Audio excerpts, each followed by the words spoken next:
Hello, this is Hiroshi Hayashi, Hamama City, Japan. This is a sort of a interview program of Home Pope Hellyer, the former Prime Minister of Defense and Force in Canada. And he said, alien life forms present among us. This is a story about it with my translation. Thank you very much. It's great to have you with us on our show. Why do you say that UFOs are as real as the airplanes flying over our heads? Well, because I know that they are. They've been, as a matter of fact, they've been visiting our planet for thousands of years. And one of the cases that would interest you most, if you give me 2 or 3 minutes to answer, is during the Cold War, 1961, there were about 50 UFOs in formation flying south from Russia to across Europe, and the Supreme Allied Commander was very concerned and about ready to press the panic button when they turned around and went back over the North Pole. They decided to do an investigation, and they investigated for 3 years, and they decided that with absolute certainty that 4 different species at least, had been visiting this planet for thousands of years. So that's, we have a long history of UFOs, and of course there's been a lot more activity in the last few decades since we invented the atomic bomb, and they're very concerned about that and the fact that we might use it again. And because the whole cosmos is a unity, and it affects not just us, but other people in the cosmos, they're very much afraid that we might be stupid enough to start using atomic weapons again, and this would be very bad for us and for them as well. So no serious scientist has ever publicly confirmed evidence of an encounter with extraterrestrials. Why would scientists not confirm the facts if they exist? I'm afraid they must go out of their way not to find. Because if they did, even 10% of the amount of research I've done in the last 8 years, they would be as convinced as I am. I mean, they could do it even faster. Might take them a little longer, a military background, but there are so many wonderful books that tell these stories, and they've been authenticated. The sightings have been authenticated by more than one witness, and also by radar, and they have landed in various places around the world, including Russia. There's a famous case there, I can't remember the name of the place, but it was widely reported at the time. A man wrote a book about it, and then the French bought the book rights so that it wouldn't be circulated around. There's just so much evidence. Take the time off to do a little bit of research and study. But people just are, some people are interested and will take the time, and the others just say, it's just fantasy. Mm-hmm. But since I've been public on this subject, I get probably 3 or 4 emails a week from all over the world, from people who have actually witnessed sightings, and some of them who have actually been on the ships, and some of them who have actually been transported to another planet. And so this information is not, it is top secret in a way that the governments aren't talking about it. But if you listen to the whistleblowers and the people who have worked in the industry and who know what is going on, there is just a lot of information out there, and it doesn't take very long to get your hands on it. But see, the problem is that some people who report UFO sightings and alien abductions have been shown to make things up, and to make things up to be famous, to make money, or just for a prank. How do we tell fiction from a fact? Well, you have to spend a lot of time trying to find, we used to say, separating the wheat from the chaff, and it takes a lot of effort. When I was minister, I got sighting reports, and when we checked them out, about 80%, about 8 out of 10, were not real. There were sights of Venus or plasma or a dozen other things, but there were 15 or 20% for which there was no explanation, and they were the genuine unidentified flying objects. these things go way back. One of the conferences I went to was in Las Vegas, was promoted by a chap who had written a book about crashes. And there were dozens and dozens and dozens of them, and many of them very, very well authenticated, so that it would be impossible to read all of that evidence and not to come to the conclusion that these vehicles were real. Have you ever had your own encounter? Not an encounter with aliens, no. I have seen a UFO about 120 miles north of Toronto over Lake Muskoka, where I have a cottage. And 2 years ago, last Canadian Thanksgiving, which is October, my wife decided she wanted to go out and look at the stars. So I'm not much of a night man, but I put on my cap and went out with her. And she looked into the eastern sky and said, "There's a star." And I turned around the other way and I said, "Oh, there's a much brighter one over here." And she looked and it was. And we watched it until our necks almost broke for about 20 minutes.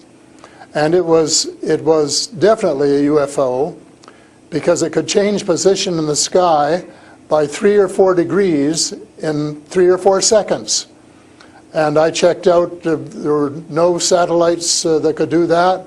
The space station wasn't going by, and it isn't able to move that fast anyway. And there was no other explanation except that it was the real thing.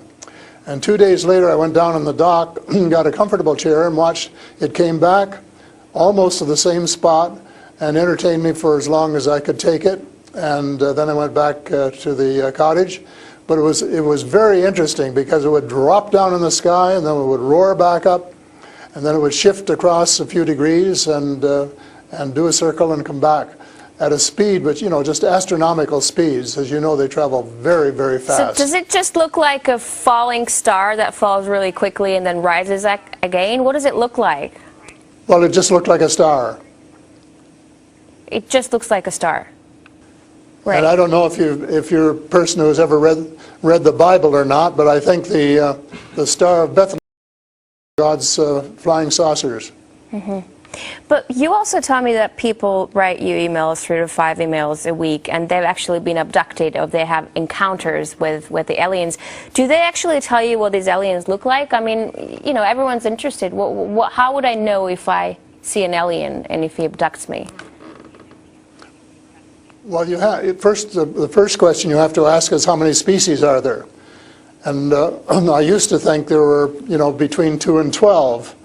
And Apollo astronaut Edgar Mitchell, who came to Toronto a few years ago and had dinner with us, agreed there was somewhere between 2 and 12.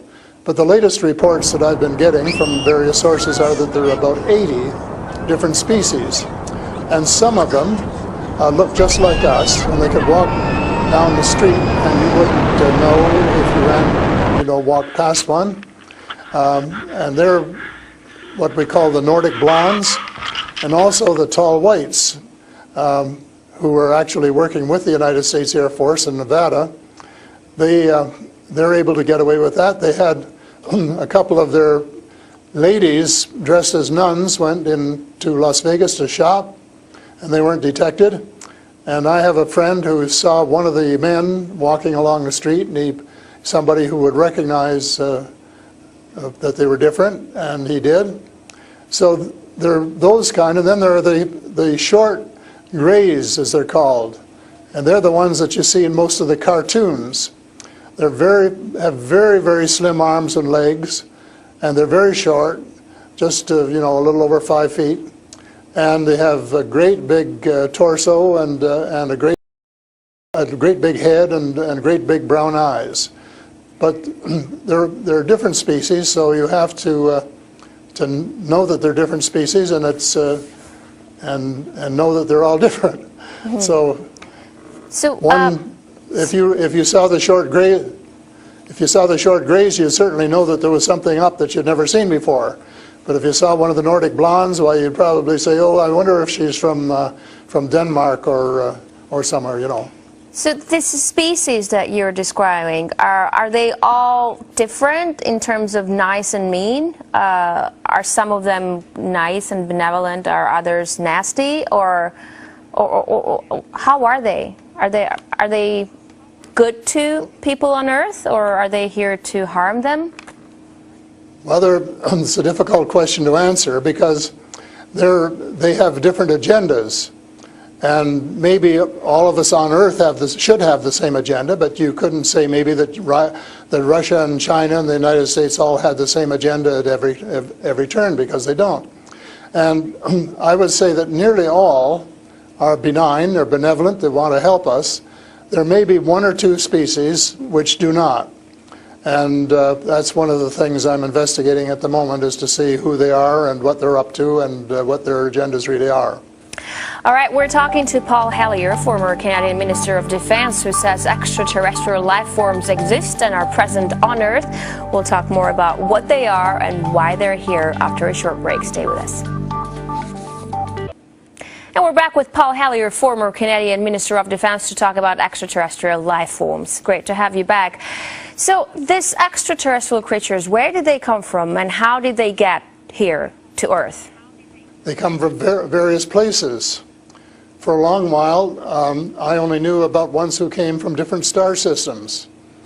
The Pleiades and Reta Reticula and several other star systems, but in the last few months I have met people who have made me aware of that there are some in our star system, and that there are actually extraterrestrials who live on a planet called Andromeda, which is one of the moons of Saturn, and that there are others on Venus and some on Mars, and that they may be interacting between themselves. I suspect that they are, because there is what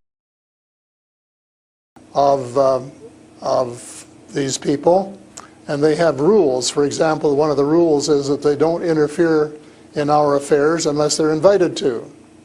And that's one of the reasons probably that we haven't seen more of them until very recently. And so but what do you mean? There are a lot of people who want to interact with them. There are a lot of people who actually want to see them and know who they are.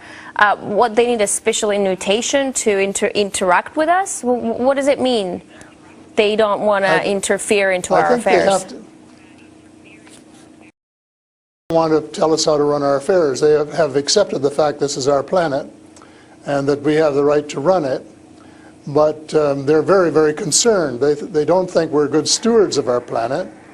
We're not. We're clear-cutting our forests, and we're polluting our rivers and our lakes, and we're dumping sewage in the oceans, and we're doing all sorts of things which are not what good stewards of their homes should be doing, and they don't like that, and they've made it very clear.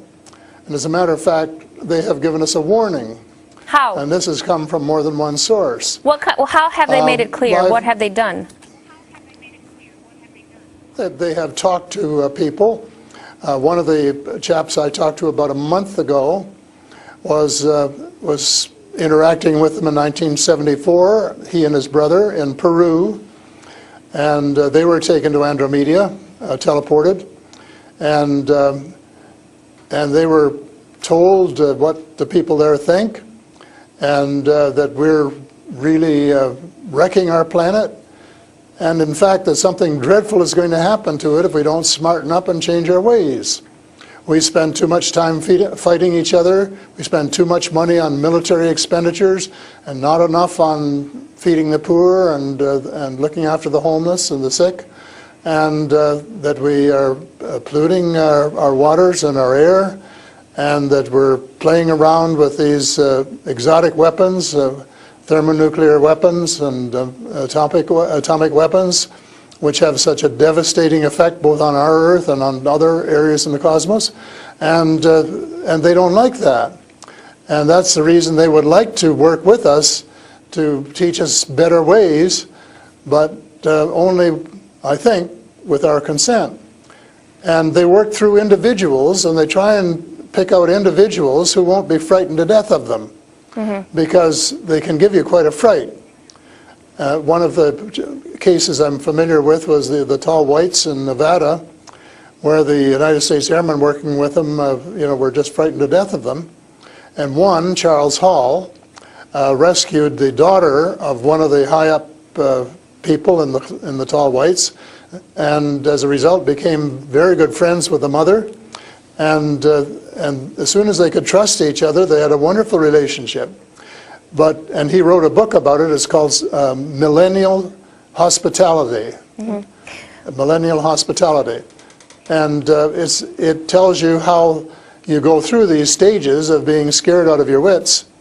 But then when you establish a trust and a working relationship, why you can have the same relationship, same kind of relationship that you would have with someone here on Earth. But here's what I'm thinking. If you're outing their presence, which is clearly not what they want since they're hiding, why aren't they so afraid of, why aren't you afraid of repercussions? Because you're obviously stating that they're here among us, and you're telling me all the species that exist. They are here among us, and I'm not afraid because in most cases, as far as technology is concerned, they're light years ahead of us, and we have learned a lot of things from them. A lot of the things that we use today, we got from them, lead lights and microchips and Kevlar vests and all sorts of things that we got from their technology, and we could get a lot more too, especially in the fields of medicine and agriculture, if we would go about it peacefully. But I think maybe some of our people are more interested in getting their military technology, and I think that's wrong. I think that's wrong-headed, and that's one of the things that we're going to have to change, because we're going to have to work together. Talking about all of us, everywhere on the planet. You mentioned military technology and swapping technologies and barters between aliens and people in American government. I want to ask you, as a former Minister of Defense of Canada, is interstellar war a possibility? Should we be creating a Star Wars force to defend ourselves from possible invasion or something like that? Well, I think it's a possibility, but it's a possibility especially if we shoot down every UFO that comes in our airspace without asking who they are or what they want. And right from the beginning, we started scrambling planes and trying to shoot them down, but their technology was superior enough that we weren't able to get away with it. Certainly not for a long while. And during that period of time, they could have taken us over without any trouble if they'd wanted to. So I think we have to, rather than develop our own Star Wars, Earth Star Wars, to protect ourselves against them, that we should work with the benign species, who are the vast majority, and work together and rely largely on them, of course, and cooperate so that we would be contributing something at the same time. But I don't think there's any point in us developing a galactic force that would tempt us to go out on our own and get into mischief, which is one of the things I think some of them are concerned about. But what do you expect to happen if people start to believe in alien existence? Because things are definitely going to change. Our lives aren't going to be the same anymore. Well, I hope that's the case. I hope that's the case, and I'm all for full disclosure, and I'm going to push very hard for full disclosure in the book I'm writing, and to give some reasons for it, things that we really have to know and have a right to know, and that our future as a species, and here I mean all of the species in the world, are potentially at risk if we don't figure out what's going on and work together to try and make life more amenable for all of us. But and to work with our neighbors from other planets as well. But still, I'm thinking to myself, if they've been here for such a long time, as you say, and they're interested in helping humanity, as you say, why is our world such a mess? I mean, if you want to help someone, you just help someone. You don't wait that someone to invite you to help that someone, no? Well, I don't, it's something that I think parents can sometimes say to their children, this is what you should do. But that doesn't mean the children are going to do it, does it? Because the cosmos is based on free choice. And we're given the option of making mistakes, of making wrong choices. And I guess what bothers some of us is we've made too many wrong choices and not enough right choices. So we're going to have to start switching our priorities and stop spending so much time and effort and weapons to kill each other or to dominate each other, and spending a lot more time on how to help each other to have a better society and life which is healthier, and where the health care is better, and where the food distribution is better, and where the air is cleaner and the water is cleaner, and all of those things that are waiting to be done if we just get together and row, as we say, rowboat, row in the right direction, the same direction. And it's possible, but it's a tall order, and so far we haven't done it. My thesis will be that we have to do it, and we have to start doing it right away. Thank you so much for this interesting interview and insight on extraterrestrial life. That was Paul Hellyer, former Canadian Minister of Defense. He says aliens exist and live among us on Earth.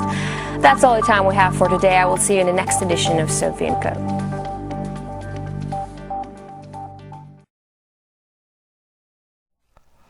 Hello. Former Prime Minister of the Defense Force of Canada, Mr. Paul Hellyer, stated at the Congress that UFOs are as real as airplanes flying over the head. This is a very shocking news, and also he said at least 2 of them are probably working with U.S. government. I believe other species that I learned about were long ago called tall white. This is the story about it. Thank you.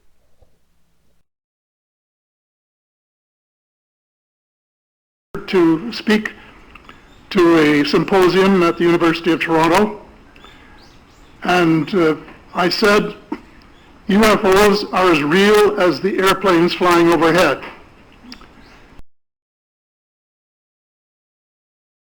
On Earth at this present time, and at least 2 of them probably working with the United States government.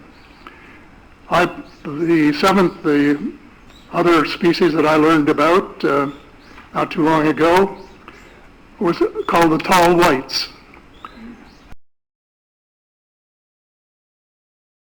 To become spiritual beings and practice the one tenet that the world's major religions have in common, and that is the golden rule.